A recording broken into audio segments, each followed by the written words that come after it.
Such a countenance. So you truly are the Prince Reborn. I must say, you and your father are cut from the same cloth. Quite unpredictable as death looms. What of you? Is this hornless form your own true being?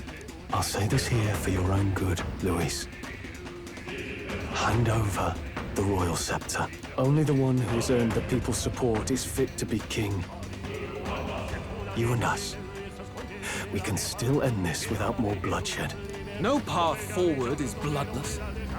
The king may have avoided it, but the people will only shed his shed. That has been this country's crime for too long. Those in power exact the price of their greed from the people, then preach that such pain is a natural trial to be overcome. The indolent powers of this land have poisoned it with their lies. There is no cure but destruction. Who's the real charlatan here? You turn people into monsters and convince them it's salvation.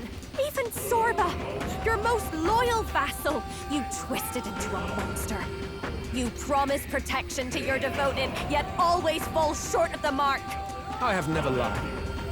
I swear upon my name, it is one of the greatest trespasses I can imagine. Have you never wondered why the king's magic is so strong and force? Or why the royal scepter can only be used by those who bear the public's favor? One royal hand clutching one bejeweled rod does not alone accomplish such wonders of magic. But what if it drew Magla not from its wielder, but from the masses? That is the truth. The royal scepter is a divine relic that absorbs Magla from people across the kingdom. And thus, the royal magic's power is near inexhaustible. Such has been the royal family's tradition for centuries, generations upon generations.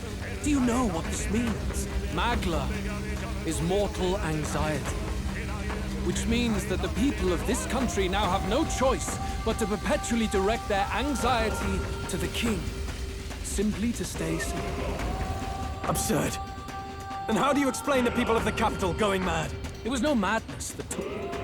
The Magla spews from their helpless hearts at a rate far greater than the scepter can absorb. Hence the stagnation. The behavior now on full display is their inborn, true nature. When they cannot control their fears, they lash out at neighbor and outsider alike. And that is mortal weakness. That's who they really are.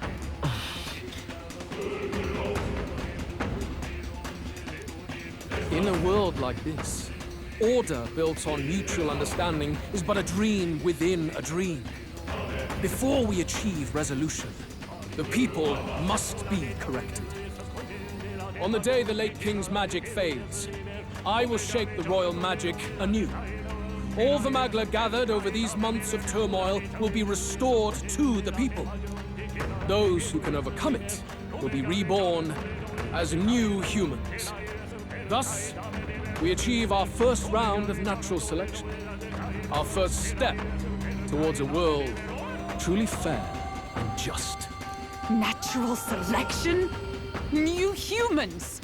What absurd delusions. Delusions?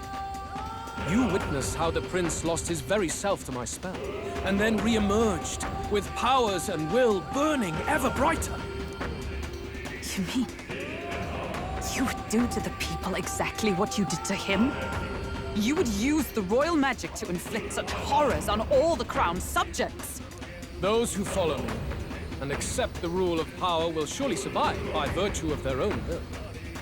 But if they give in to fear, yes, they will lose both form and mind.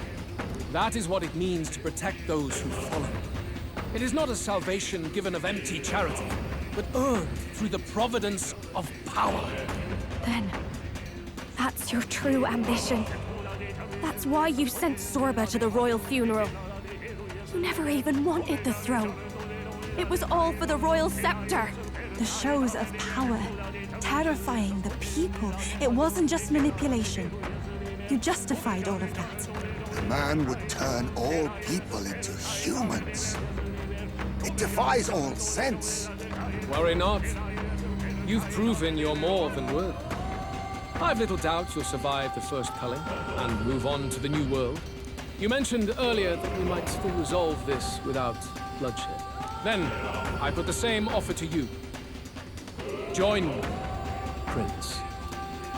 Born of elven blood, welcoming anyone regardless of tribe.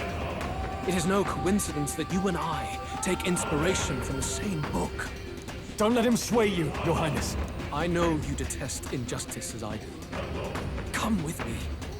Let me lend you my power, and together we will change the unfair world we seek to destroy.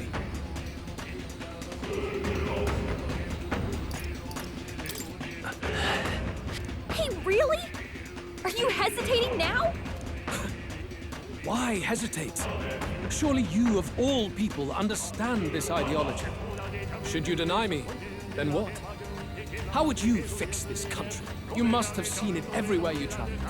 Tradition, superstition, family honor, and all those struck down unjustly in the name of such authorities. The only cure for such suffering is a simpler world, in which strength triumphs over pain. It is not a solution without cruelty. But surely the fairness it would restore to our lives is worth any sacrifice. Come with me, and we can realize this dream. What say you? You're absolutely right. What? Are you serious? There is logic in his words, but Please, tell me you're lying. Is there no way left to oppose him? Is that what you believe? How to end up like this? Damn! What in the world is going on? No! A wise decision. No. Prince! Your Highness! At this point, what can we do but try to change our perspective? Maybe this is better than prolonging the cycle of injustice. What are you saying? Isn't that your cue to make an impassioned plea?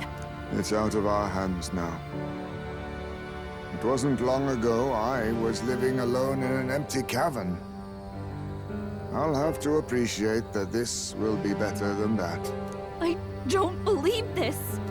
No one else seems to have objections. Wait! This is not... Why the agitation? I did say you would all survive this. Though, considering how you falter now, perhaps some may fall short of salvation. Trivial, nonetheless. Behold, the new world dawns.